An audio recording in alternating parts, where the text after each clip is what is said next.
So, do you like my Canadian Aloha shirt?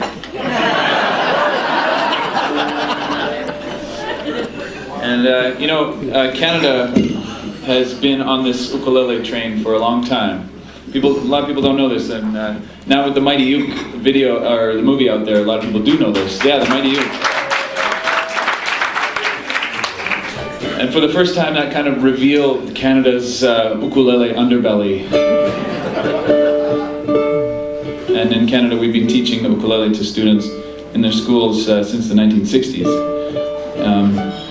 In fact, in the 70s, it was quite common for Hawaiian school districts to hire Canadian ukulele teachers to come to Hawaii and teach the Hawaiian teachers how to implement the ukulele program in the school. Sounds like the punchline of a joke, but it's just true. I'm going to start a fight here. High fork, Yogi. High fork. Okay.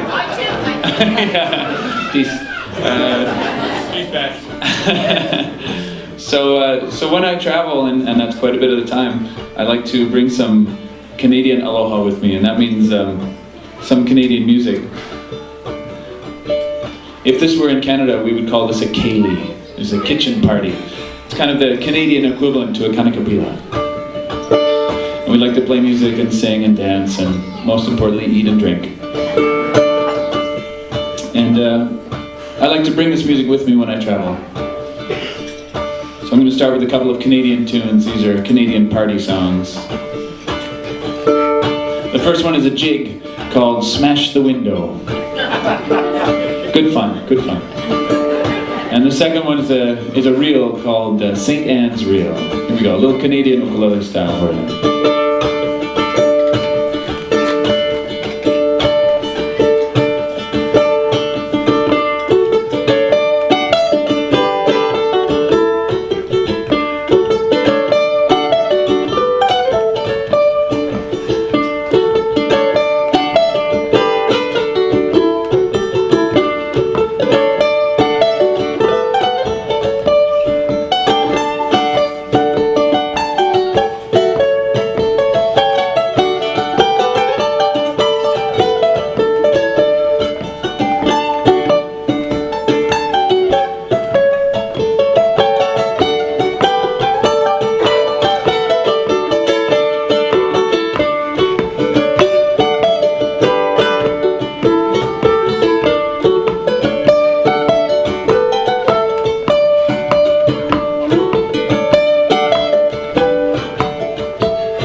Tricky, that part.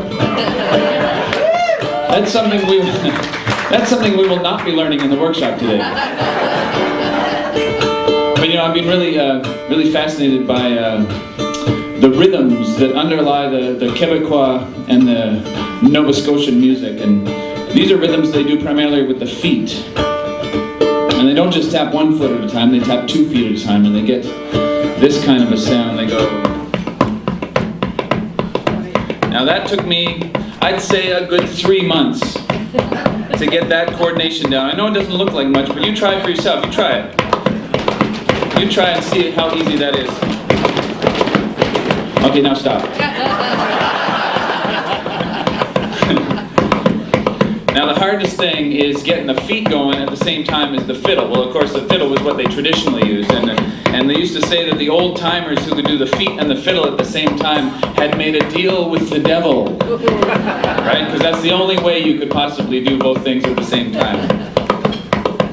I have a different theory. I don't think there was a deal with the devil at all, actually. I think it was... You see, it was mostly men who were doing this kind of work, and I think men are uniquely suited to this kind of work.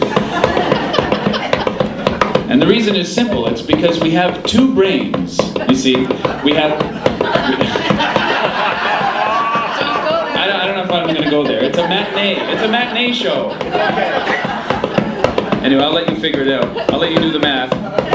But I'm going to give it a whirl here just because this is the last show on the tour, and we've had a great time, but this is it. This is the kickoff. This is the end of it all. So I'm going to give it a whirl here. It's like rubbing your belly and tapping your head, only a lot harder.